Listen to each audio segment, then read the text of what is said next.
Hello guys, this is how to fix an unexpected error on Roblox. So without wasting any more time, let's jump straight into the video. In the start menu, you're gonna type in percent, app data percent,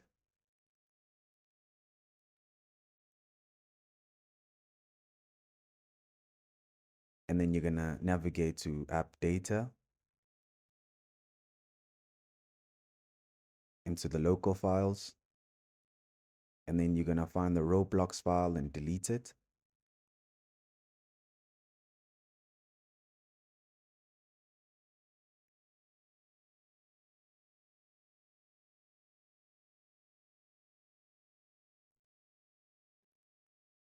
And then once you've done that, you're gonna open up the start menu again, then type in percent, temp percent. That just deletes the temporary files. Go ahead and open that.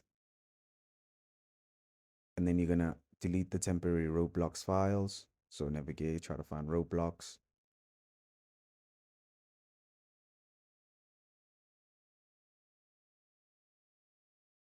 Go ahead and delete that.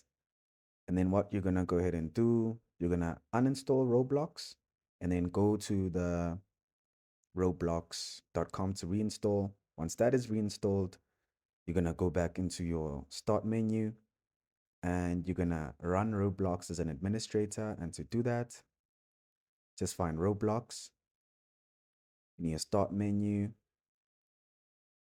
and then you'll open it in file location. Right click Roblox, open up properties,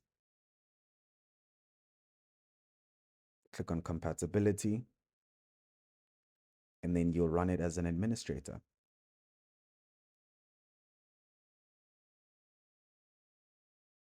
And then apply. And that's it. So that should fix the unexpected error on Roblox. So I hope all the information in this video has been helpful, and thank you again for watching.